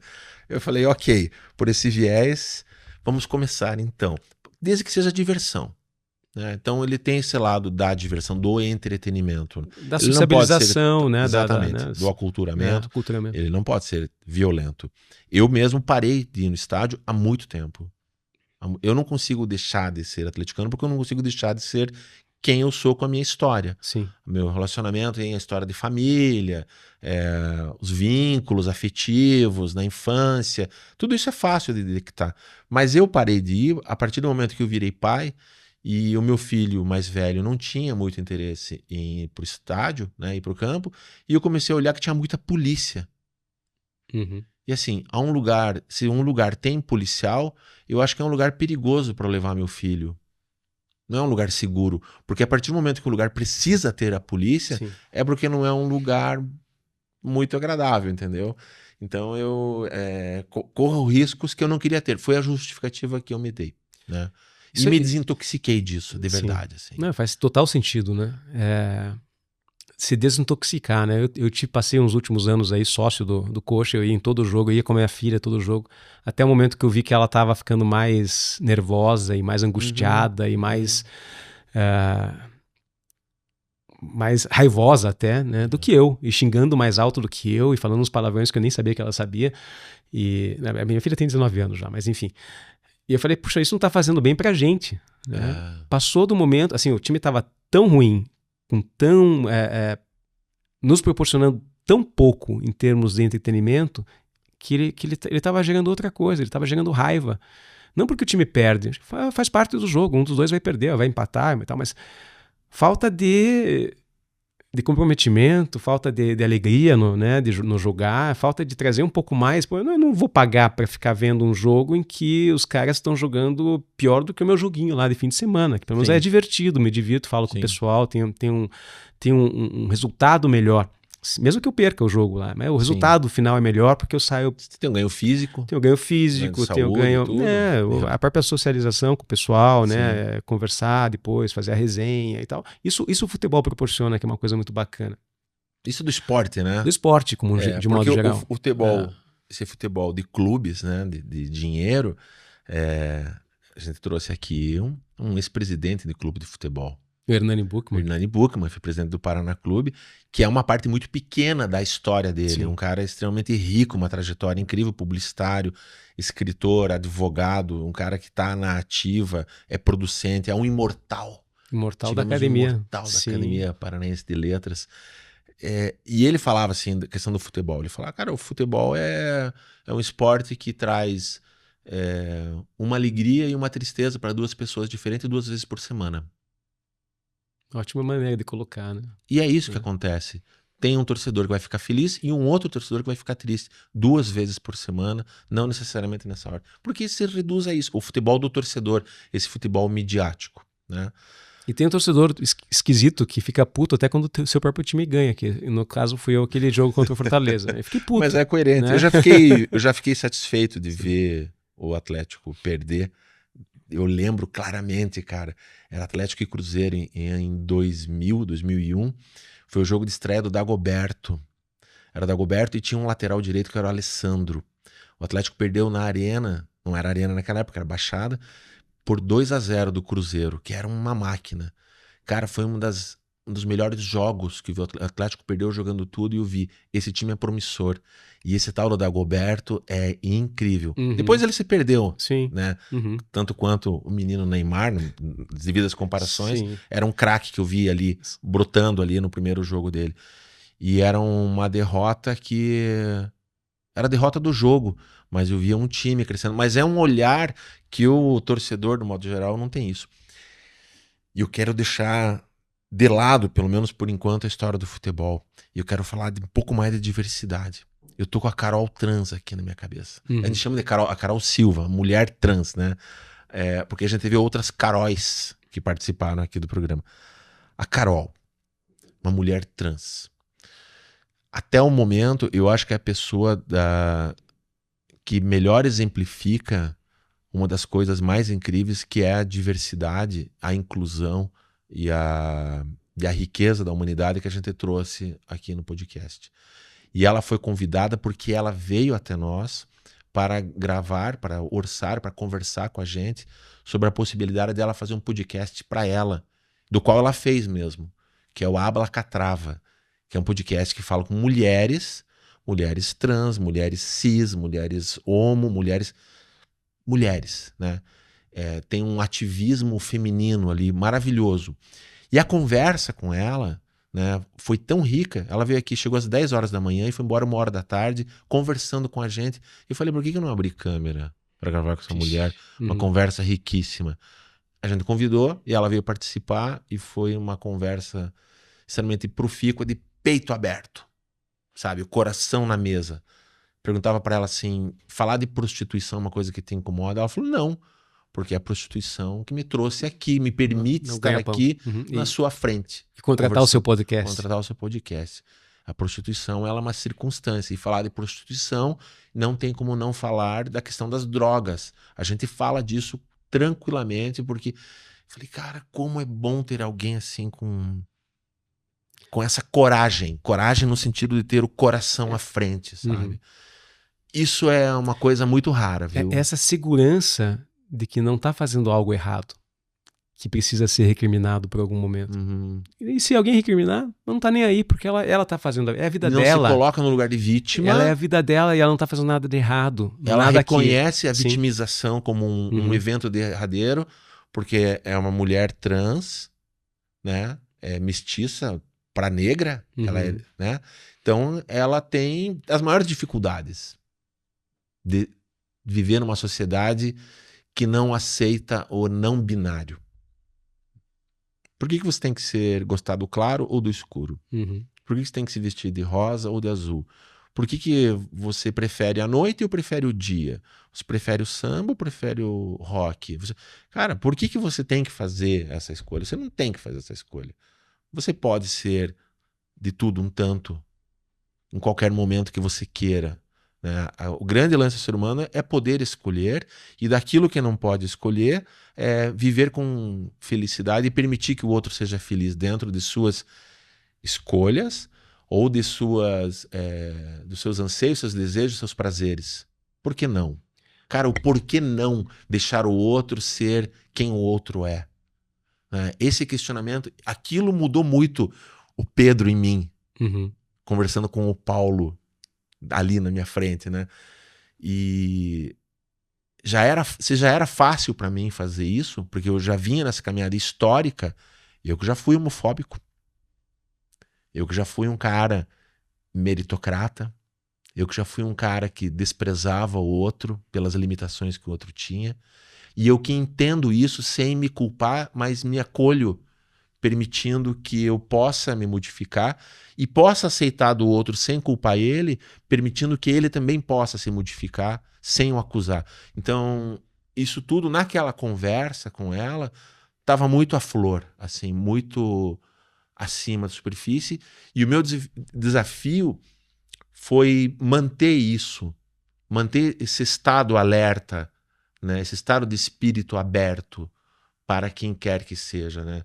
Ser prudente consigo próprio, né? Mas ser acolhedor com relação ao próximo. Mas eu sei também que isso não é para todo mundo, nesse momento pelo menos. Mas me traz, pela minha história, me traz esperança de que outras pessoas possam se perceber e permitir a modificação e a evolução ainda em vida. Até porque a vida é uma só. Porque mesmo que haja reencarnação, já é outra vida. Essa vida aqui é única, amigo. Então mesmo que seja finita e não exista mais nada, também é a mesma coisa. Não muda, cara. Não muda. Então eu acho que é uma das coisas mais ricas, profundas, e é um rio subterrâneo que eu tento deixar essa água correr ao longo das entrevistas. E nem todo entrevistado é assim também. Muitas pessoas com quem eu conversei são convictas de suas verdades. E eu também tenho que respeitar isso, porque é o momento da pessoa. Fábio Silvestre. Fábio Silvestre, um artista, um humorista, um comediante, né? Um cara sensacional, um humano como qualquer outro humano, que tem, além de ele ter a si próprio, ele tem um séquito de personagens que ele pode fazer uso. É um cara que veio aqui à frente abrir seu coração, contar um tanto da sua história e se perceber, assim como muito paralelamente, assim, a gente convidou o Christian Toledo, que também é um cara que é um personagem, né? É um comentarista esportivo, mas também trouxe a sua pessoa aqui na frente, com suas dúvidas, ambos, com suas dores, com suas depressões, né? Com suas verdades, né? E isso é maravilhoso, porque é uma conversa que você, às vezes, não tem certeza onde ela vai, até onde ela vai chegar. E ela pode tomar tantos caminhos diferentes, né? Porque as histórias são ricas, né? Sim. Do Fábio Silvestre, então, você pode entrar em cada personagem, perguntar o que tem dele em cada personagem, falar sobre o irmão dele, ciclista, que fez carreira, super reconhecido lá fora, participou de não sei quantas Olimpíadas. Eu não sabia dessa história dele, foi sensacional isso, né? Sim. E ele é uma figura sensacional também, e assim, falou sobre a diferença em comediante, um humorista e tal, artista, né, que é um passo acima, que ele ainda acha que talvez ele não seja, mas é um baita de um artista, e tem essa capacidade de rir de si mesmo. Eu acho que isso é essencial para uma pessoa feliz, né, uma pessoa que consegue estar aberta a críticas e ela é menos vulnerável a críticas dos outros, é essa pessoa que sabe rir de si mesmo, né? Sim. Sabe que sabe fazer auto-bullying. Eu sou gordo, eu sou careca, eu sou narigudo, eu sou não sei o que, eu falo o R puxado. Saber... Não adianta você brigar com isso, ou brigar com as pessoas que vão apontar isso em você. Então saiba rir disso. Né? Claudinho Castro foi assim também. Sensacional, Claudinho. Claudinho é uma pessoa incrível. Né? Até incrível. uma não comediante, mas que tem essa auto-ironia que acaba sendo uma conversa que tem esse peso. A Cláudia Silvano. E voltando na questão do anão, do ponto de vista do anão, que a gente vive numa bolha, que a nossa bolha ela é de 1,5 metro para cima. O dele é de 60 centímetros, né? Não sei qual é a altura do Claudinho. 1 metro, sei lá quanto que ele tem. 1,10 m, eu acho, 1,15 m. Mas assim, é um ponto de vista completamente diferente que a gente não se atenta no dia a dia. Você vai pegar um ônibus, a cordinha ou o negocinho para apertar o ônibus, ou apertar para parar o ônibus, talvez ele não alcance. Ou para sentar no banco, para ele é mais complicado. E a gente não enxerga isso porque... A gente está na nossa bolha normal, né? Tenho, teoricamente, né, 1,79 m, não sei o quê. Eu tenho um ponto de vista geográfico, geoestacionário, sei lá o quê, que é diferente. Então, as dificuldades dele, eu desconheço. Os perrengues pelos quais ele passa por causa da altura, a gente não sabe. Dirigir um carro não pode. Como é que ele vai... O carro tem que ser todo adaptável para ele conseguir dirigir. Né? Então, ele no ônibus, mas mesmo no ônibus, o ônibus não está preparado para uma pessoa como ele. Porque a estrutura de aparelhos feitas pelo ser humano para auxiliar, né, as ferramentas na sociedade, nas cidades e nos lugares e nas casas, é para uma estrutura mediana. Tal qual o cabo de vassoura, né? É para uma estatura de uma pessoa que nem existe mais, né? Porque a altura média, ela já aumentou. Então, para a pessoa alta tem algumas pequenas dificuldades, mas para a pessoa que é muito baixa, as dificuldades são outras. São outras. Até eu pensei, eu vou propor para o Claudinho fazer um minicast, um podcast com a mesa pequena, tudo proporcional a ele, né? Para entrevistar outra pessoa e gerar um desconforto na outra pessoa. O desconfortável ali na hora, porque você está na realidade dele. Isso é muito legal. Claudinho, fica a proposta para você aí. Então, uma boa. Fagner Zadra, falando em dificuldade, falando em saber de rir de si próprio, falando de... Ele falou que a piada que ele contou, que quando 2 dias depois de ter sofrido o acidente, quando ele estava consciente, ele já fez uma piada. Não, quando ele chegou no hospital, ele já fez uma piada, né? Sobre a situação dele mesmo, né? Então, assim, a entrevista do Fagner também é imperdível, né? O papo com ele. E ele, um cara tetraplégico, ficou do queixo para baixo, como ele mesmo disse, né? Que vai voltar a andar pela ciência, cara. Pela fé na ciência, digamos assim. Pela fé na ciência. Porque ele se jogou, né? Ele é cobaia de um projeto, uma cirurgia que ele fez. Ele tem 2 implantes na medula, né? Para recuperar a memória. Para a medula lembrar de como mover as coisas. Funciona, porque a sensibilidade ele já está tendo na sola do pé, já tem cócegas, alguma coisa assim. Ele já tem alguns pequenos espasmos nos membros inferiores, assim, já tem algumas conquistas e, cara, isso é sensacional, cara, porque não é que isso vai trazer... Esse é um ponto interessante, sabe? Porque um caso dele, um caso extremo, um caso agudo, extremo, aparentemente definitivo. O problema dele não tem nada a ver com isso. O problema dele, coitado, né? Cara, não é isso. O fato dele trazer uma esperança para minimizar a dor dele, melhorar a qualidade de vida dele, numa situação tão extrema como essa, faz com que nós, que estamos ouvindo essa história, a gente tenha esperança em resolver outros problemas menores nas nossas vidas. Achar recursos. Cara, se ele tá tendo um recurso para aquele tipo de problema, peraí, será que para o meu problema, que não é tão grave, eu também não tenho algum recurso à disposição? E a gente faz esse diálogo mesmo sem perceber. Sim. Isso é inspirador. É um inspirador. É uma lição, né? Eu acho que essa busca dele, eu vou provar que o médico estava errado. O primeiro laudo que ele teve, que ele tinha 20% de chance de sobreviver. Ele, não, isso aí eu vou passar. Então ele já é um vencedor por isso, mas ele está sendo um vencedor por lutar contra o diagnóstico de que ele ia ficar tetraplégico para sempre, do pescoço para baixo. Hoje ele mexe os braços de uma boa, né?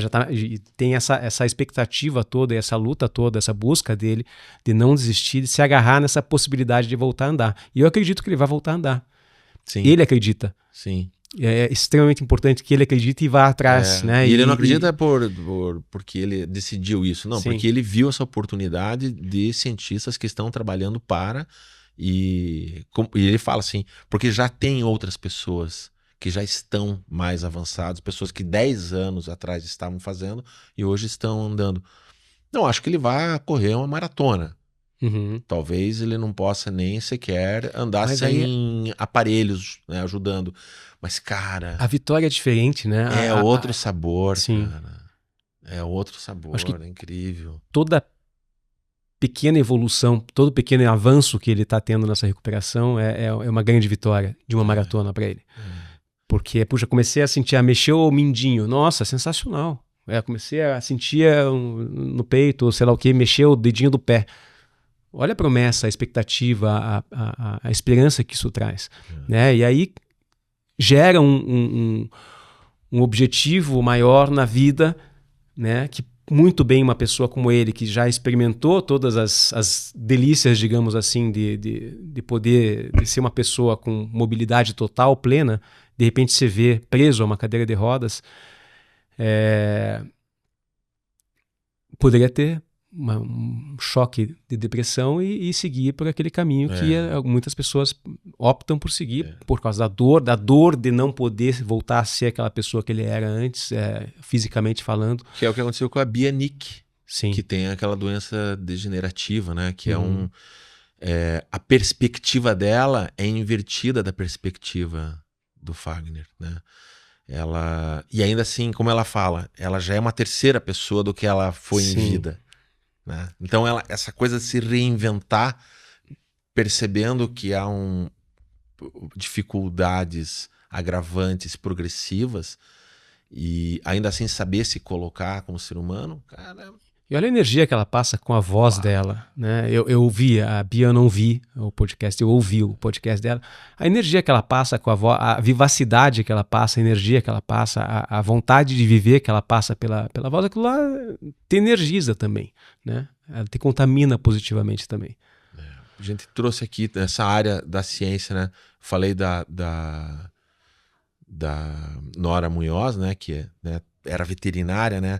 A gente teve a Érica Gans, né? Teve a Carol também, que são veterinárias, falando desses cuidados e trazendo novidades sobre o cuidados com os pets, né?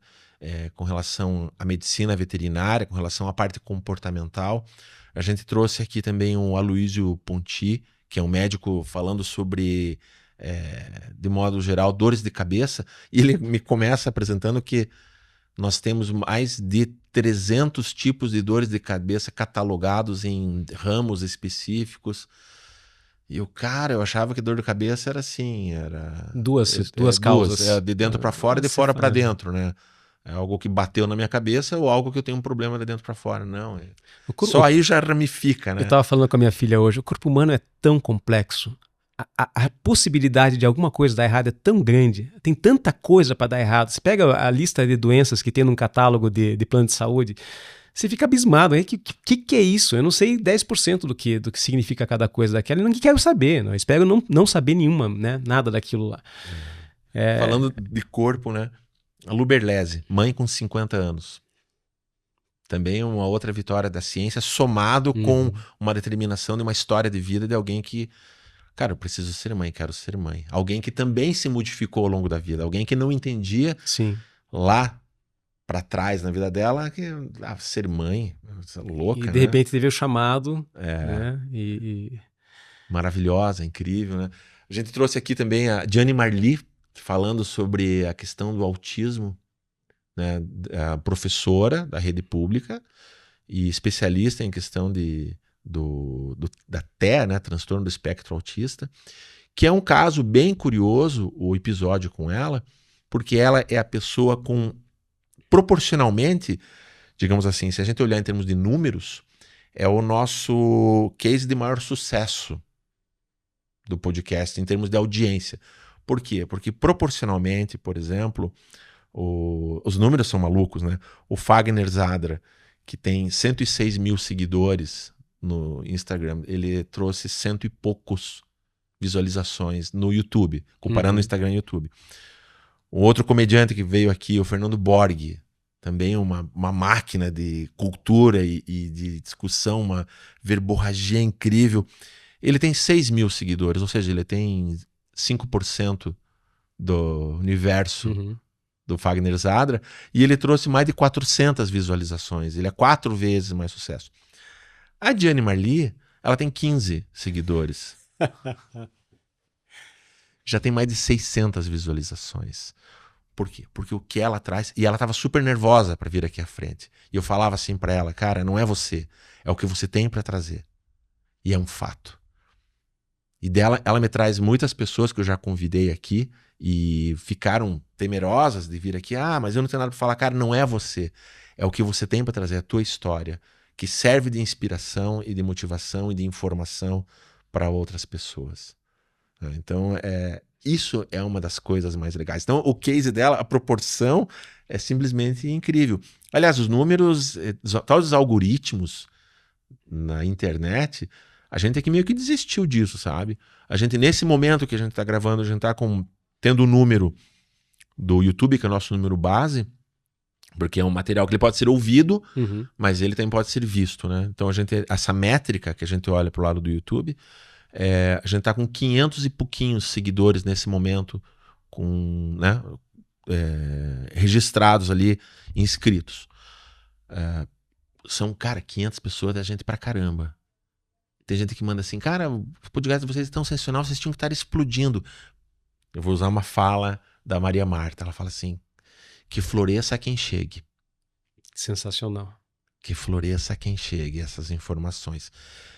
É legal que chegue a mais pessoas, em termos de negócio, claro que é, em termos de poder proporcionar informação, saber e desenvolvimento pessoal, mais ainda, né? Mas eu acho que tudo também tem o seu tempo, né? A parte do entretenimento, a gente trouxe aqui o Rogério Cordoni, que é um... It's now or never... O cara tem essa maldição na vida dele, né? Nasceu parecido com o Elvis e tem o tal do dom da música, né? Ele tem o talento, ele tem o estudo musical. É uma figura incrível, é um comediante, é um humorista também. Ele toca tudo com muita leveza, ele é irreverente. Ele é maior que o Elvis, né? Em que sentido? Em altura? Em altura acho que ele é, cara. Ele é mais alto. Ele é alto. Ele é bem 1,80 e tralalá, 87. Sim. Mas é uma figura. E eu quebrei a perna dele, quebrei o emocional dele quando eu fui falar, porque eu sempre falava pra ele, cara, não me interessa o Elvis, não quero entrevistar o Elvis. Isso aqui não é uma sessão espírita. Eu quero falar com o Rogério Cordoni, né? Eu quero falar com o cara que traz aqui. E ele trouxe, entre outras coisas, essa parte irreverente de saber rir de si próprio. Ele trouxe a história dele, do universo dele com os cavalos. As roubadas que ele entrou, porque ele tem uns cavalinhos, e vai cair de novo no futebol, porque o sogro dele tinha 2 charretes, uma do Atlético e uma do Coxa, para atender os netos que torcem para cada time. E ele provoca uma catástrofe ali, né? Por ter aquele espírito quinta série. Sim.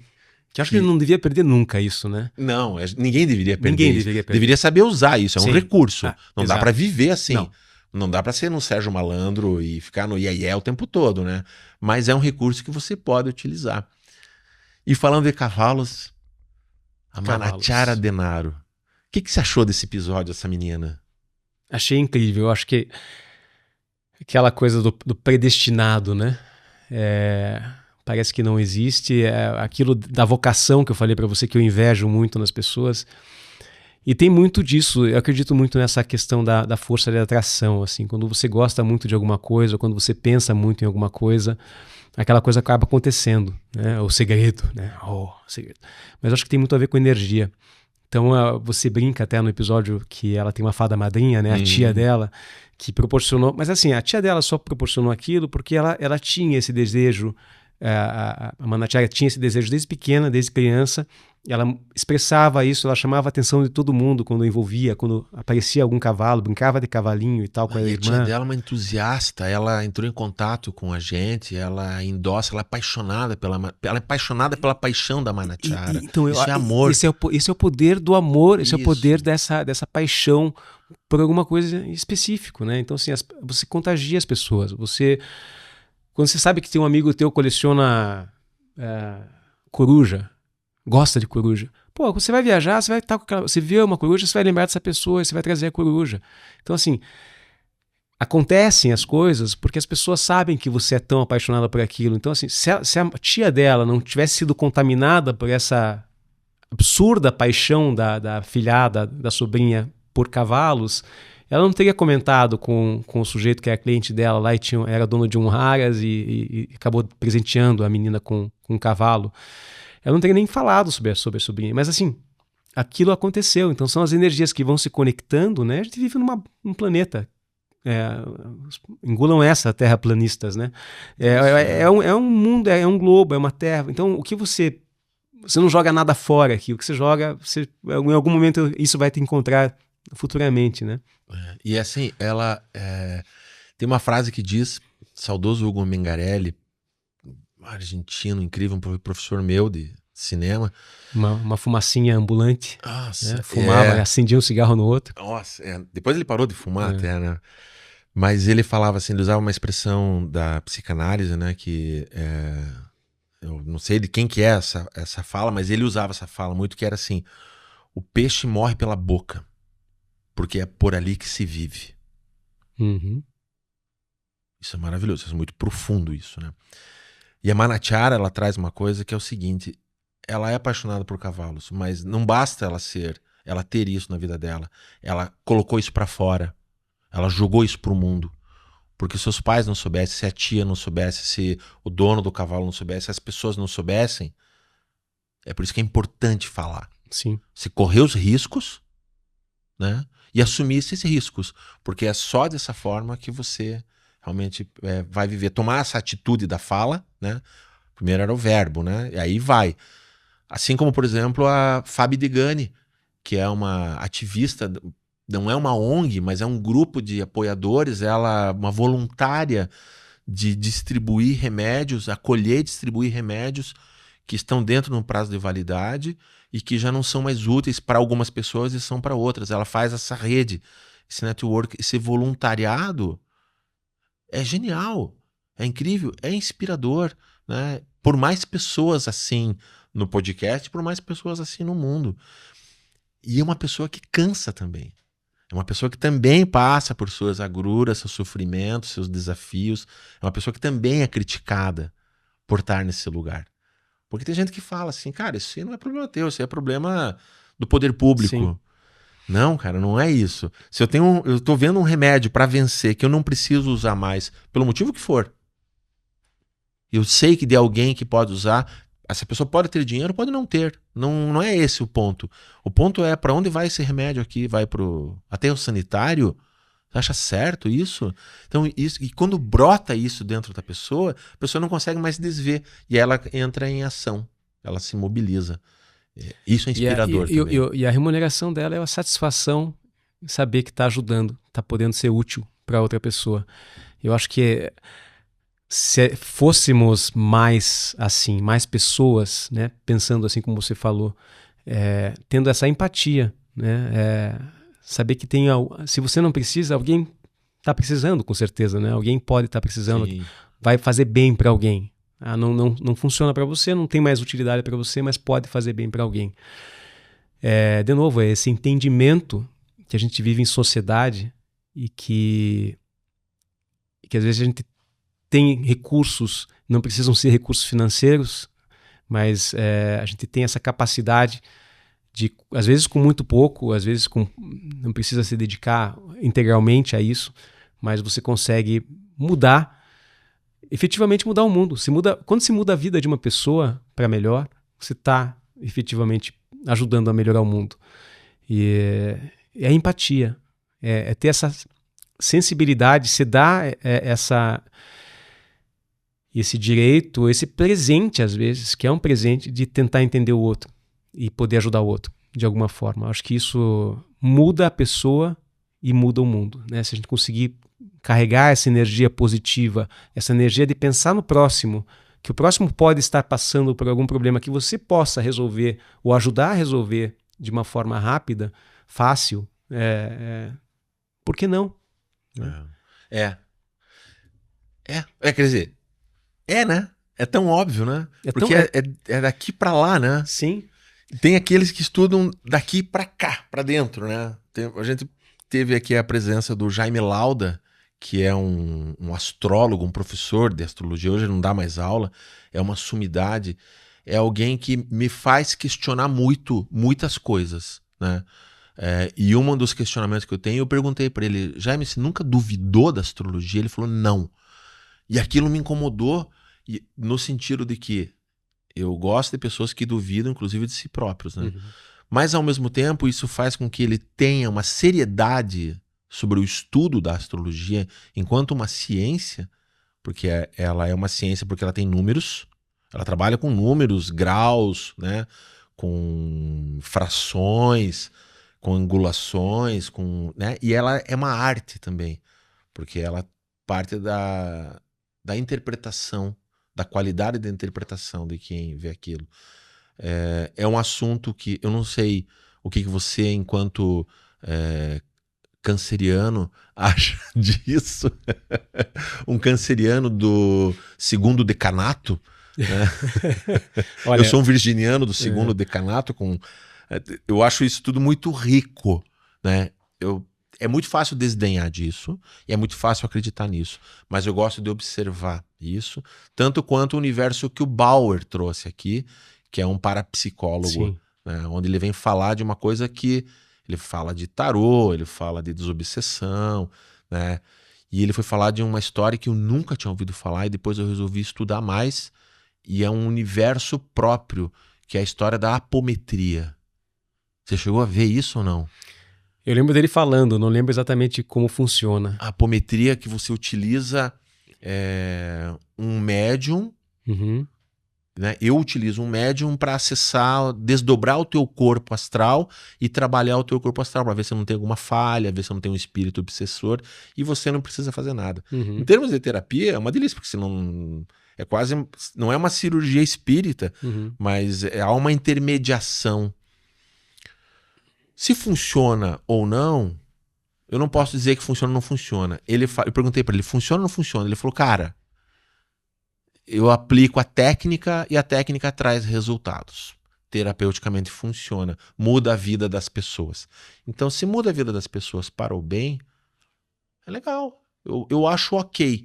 Mas é um campo que eu olho assim muito de longe, porque vai em dados momentos falar, inclusive, de implantes de chips por corpos astrais de alienígenas. E aí eu olho para aquilo e penso assim, cara, no mínimo daria um bom plot para um episódio do Arquivo X, né?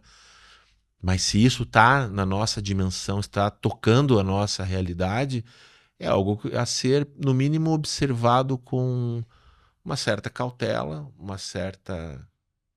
um grau de curiosidade e interesse, como qualquer religião também deveria ser observado. Como é que é, né? Não creiam nas bruxas? Pelo que elas ai, né? Se elas são eficientes e eficazes no que elas fazem, eu não sei, mas tem gente disponível a ser bruxa, acredito que tenha, né? E olhando para aquele que vai ajudar o outro, e olhando para aquele de fora para fora, né? Ou de dentro para fora e de dentro para dentro, tem aqueles que caem no universo do tal do empreendedorismo. E aí a gente trouxe no mínimo 3 pessoas aqui que vão versar sobre esse campo, né? A gente trouxe o Dido Santos, que é um artesão, que era alguém que trabalhava em agência de propaganda também, como um funcionário lá da ponta, e foi se descobrir. Uma vontade enorme de visitá-lo na Feira do Largo, né? Ele tá com um standzinho lá, ele tá domingo na Feira do Largo e sábado na Feira do Juvevê, aqui em Curitiba. Só que no horário da Feira do Juvevê a gente tem o nosso futebol, então é difícil nossa religião, a nossa, né? Nossa fé. Nossa fé. A gente trouxe o Guilherme Og, do Estúdio 42, que é, quem conhece o Jovem Nerd, né? É o estúdio que ajudou a impulsionar a nerdologia. É um estúdio local, também tem esse universo audiovisual, com seus cursos, com uma turma muito legal. Até uma curiosidade para quem não é do mundo audiovisual, tal qual qualquer outra área, existem aqueles que se incomodam, que são invejosos, que vê o outro como concorrentes, e tais quais tem aqueles que vê o outro como colegas de profissão, como pessoas que se apoiam, que é onde eu vejo mais, assim. Eu não vejo problema nenhum em endossar outros podcasts e outras produtoras audiovisuais, né? Desde que, no meu entender, existe um caminho ético, né, e de bom senso da parte das pessoas. A gente só quer indicar quem a gente realmente acredita, né? E o Guilherme Og, eles estão com cursos livres, né? Cursos com o pessoal do Meteoro Brasil, tem cursos em várias áreas assim do campo audiovisual, e um dos que dá curso lá é o Ivan Mizanzuki, que também veio aqui, que é o cara do famoso, ficou muito famoso pelo caso Evandro. Cara, uma conversa riquíssima.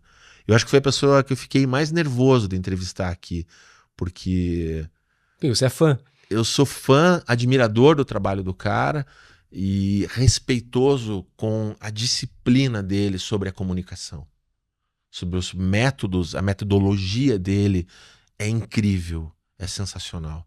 Além de ser uma pessoa incrível, e ele sim também, tal qual nós, é alguém que se modificou ao longo de seu trabalho por conta do seu trabalho enquanto ser humano. Incrível, é incrível. E um exemplo um pouco maior desse empreendedorismo... Eu estou impressionado com a tua memória, lembrar todos os teus convidados. Eu não ficaria tão impressionado, porque embaixo da câmera aqui tem uma pequena cola que a gente não mostra para as pessoas, para não deixar ninguém passar, não posso deixar de citar nenhum nome. Mas a gente está acabando aqui a fila. Não tem uma ordem de preferência, não tem ordem de importância, nem ordem cronológica aqui. Aqui, dentro desse caos, o cosmos impera. Entenda isso como você bem quiser, Ricardo Chará. Estou processando ainda. A gente trouxe o cara da Gonzalo Alimentos. A gente chama ele de Gonzalo, o Emerson dos Santos. Sim, porque ele atende o Emerson Gonzalo, né?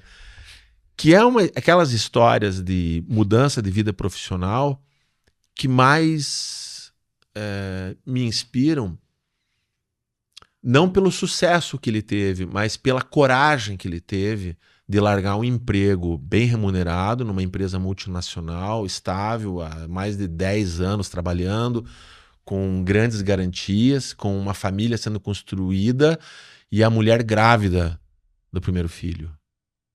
E a mulher dá todo o apoio para ele tomar a decisão de seguir o sonho dele, porque ele estava insuportável, é só por isso. Então valeria todos os riscos, no sentido de que ele estava indo trabalhar com dor. E aí a gente volta ao início da conversa, que é a questão da dor, que é a questão de aplacar essa dor. Se é possível aplacar a dor, porque talvez aplacando a dor a gente possa ser mais feliz. E aí eu volto a também um papo inicial nosso. A gente está levando um tempo nessa conversa também, né? Mas dá para conversar horas e horas. Muitos assuntos. O respeito ao sonho das pessoas. Isso. Respeita, pô. Ela vai ser mais feliz daquele jeito. Respeita. Você não precisa colher, você não precisa pagar, você não precisa comprar. Respeita. Seja qual for o sonho da pessoa, o desejo da pessoa, a vontade da pessoa, o instinto da pessoa. Deixa. Se ela não vai prejudicar de alguma forma ou de nenhuma forma, respeite. Deixa ser do jeito que ela quer ser.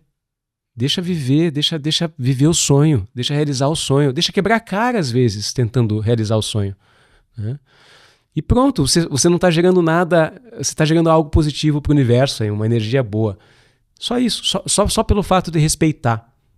Né? E isso entra em vários convidados que a gente teve aqui, né? Que você teve aqui no Contato Imediato. Sim, até mesmo de universos que a gente não conhece? Não conhece ou não conviva, né? Como, por exemplo, aqui para encerrar os convidados dessa segunda temporada, né? A Mônica Berlitz, quando ela funda o Clube da Alice. Uhum. Quer dizer, somos 2 homens aqui, héteros cis, né? Que não tem por que não endossar um outro universo, que é o universo feminino da mulher empreendedora. Não tem por que não acontecer isso, né? Aliás, inclusive eu acho que é um dever a gente enaltecer qualquer tipo de ação de alguém que está promovendo a melhoria de vida de outras pessoas. Tem iniciativa, né? E isso vale para luta antirracista. Sim. Isso vale para a luta feminista. Isso vale para a luta das minorias, LGBTQIAP+, N+, enfim. Vale porque isso deixa a sociedade mais rica, deixa o mundo mais feliz e equilibrado e nos deixa... Para a gente não muda porque a sociedade vai ficar melhor, porque você vai ter mais pessoas felizes, respeitadas, tende a criar um... Eu pareço a Madre Teresa de Calcutá falando, né? Mas assim, eu realmente penso, eu tenho esse desejo, porque eu vejo que é fácil a gente mudar um pouco o mundo como ele é. Tanta injustiça, tanto desequilíbrio, e às vezes são pequenas ações, o simples respeito, né, a essas pessoas, e também fazer com que essas pessoas entendam que pessoas que são de fora dessas minorias, digamos assim, elas podem ser fortes aliadas da luta delas, né? Então, puxa, eu não sou preto, nem um pouquinho preto, adoraria ser, mas, cara, eu sou muito...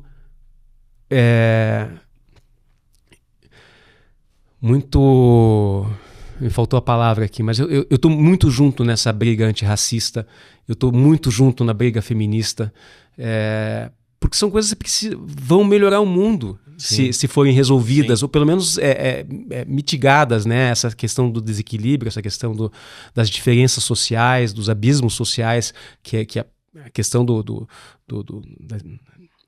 enfim, questões históricas, né, no Brasil e no mundo, de uma forma geral também. A destruição do outro não é a construção do teu mundo. Ainda se melhorasse, exatamente. Melhorasse alguma coisa para você. Se a gente colocar em termos de guerras, né, sem querer entrar nessa cilema, mas lá, Israel, lá, a questão palestina lá toda, né, não é porque tem uma nação, um povo, uma civilização, nome que queira dar para isso, que eu acho todo mundo no mesmo planeta, né? Você joga um pedaço de lixo fora da tua casa, você não tá jogando para fora, você tá jogando para dentro. Sim. Dentro da tua própria casa, não tá indo não vai para outro lugar. O sol, queimar lá no sol, não. E assim, não é porque um dado grupo dominante está atacando um outro grupo que todo mundo que está debaixo do guarda-chuva desse grupo concorda com isso. Exato. Tem muita gente contra. Por quê? Porque não resolve de outra forma, não deixa o outro ser feliz. Trazendo assim, para fechar, eu quero um último pensamento aqui, trazer de uma pessoa em comum nossa que tem um pensamento tão profundo e tão chulo ao mesmo tempo, que é o nosso amigo Uca. Wilkes Weinhardt, professor da PUC atualmente, também colega nosso. Para nós, Uca. Né? Ele vê podcast? Ele não sei tem se acesso ele tem às tecnologias assim? Ele tem e-mail. E-mail. Ele não tem celular, muito menos WhatsApp, mas ele tem e-mail e um telefone fixo. Isso eu sei que ele tem. De disco. Mas eu vou mandar por e-mail para ele esse link, porque eu quero citar uma frase dele que muito marcou minha vida. Ele falou uma vez assim para mim, Glauber, eu gosto de gente feliz. Eu gosto muito de ver gente feliz. Sabe por quê? Porque gente feliz não me enche o saco. Chulo e profundo mesmo, mas é bem isso, é bem isso. Gente feliz tá na dela, não vai ficar te incomodando, não vai ficar vendo defeito em você, te enchendo o saco. É isso. E gente feliz é melhor pra todo mundo. Deixa eu só falar uma última coisinha, se você me permite. Últimas falas, fique à vontade. Eu trabalho com SG também, né? Tá na moda, SG, mas que bom que tá na moda. E que fique na moda por muito tempo. Você trabalha onde, pra quem não sabe? Na Nutrimental, indústria de alimentos, fabricante das barrinhas Nutri, da marca Nutri. E eu puxei um pouco esse campo do SG para mim, porque me interessa muito. Eu quero que o mundo continue a existir também. E acho que uma indústria de alimentação pode trabalhar muito fortemente, principalmente nessas chagas que o Brasil tem, né? A má nutrição, a fome e tal. Isso não deveria acontecer. E é tão fácil para a gente, de novo, né? Se todo mundo olhasse para o próximo e ajudasse, no mínimo combater a fome, já mudaria muito positivamente o país, a situação do país. É que eu ia falar de bolha, né? Falar de bolha. A bolha é sempre confortável. Tem gente lá que fala do mesmo jeito que você, parece com você, trabalha nas mesmas coisas que você, o assunto é fácil porque você o domina, é fácil de conversar, não te ofende, não tem um pensamento muito diferente do teu. É muito confortável ficar na bolha. E eu falei de ESG porque eu vou buscando analogias e metáforas para tentar explicar o que é o ESG. E eu te digo assim, para uma pessoa, por exemplo, que mora na beira do rio Amazonas, que é o rio mais caudaloso do mundo, é difícil que essa pessoa entenda que existe uma ameaça de falta de água no mundo. A água vai virar algo precioso, vai ser motivo de guerra, né, em algum dia, espero que não chegue a tanto. É difícil para ela falar assim, economize água. Ela, como assim? Olha aqui, olha o tamanho desse rio, como é que vai faltar água? Ela está numa bolha. Aquela pessoa está numa bolha. Né? E a gente está nessas bolhas sociais, bolhas raciais. É muito fácil você dizer que é ser contra cotas sociais, por exemplo. É muito fácil, porque para você está garantido. Né?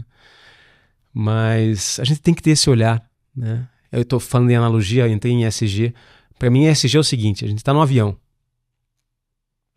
O avião está despressurizado. Sofreu uma pane lá, despressurizou, caíram as máscaras de oxigênio. O que as empresas têm que pensar é que elas, claro, põem a máscara em si mesmo antes. As empresas têm que sobreviver a essa fase de turbulência, mas logo em seguida elas têm que olhar para quem está do lado delas. Quem está do lado delas é o piloto do avião. A gente tem que salvar essa pessoa. O avião se equilibrou e tal, mas o piloto está do lado. Eu tenho que salvar a vida de quem está do meu lado, para que eu garanta a minha própria sobrevivência. Isso, basicamente, para mim é ESG.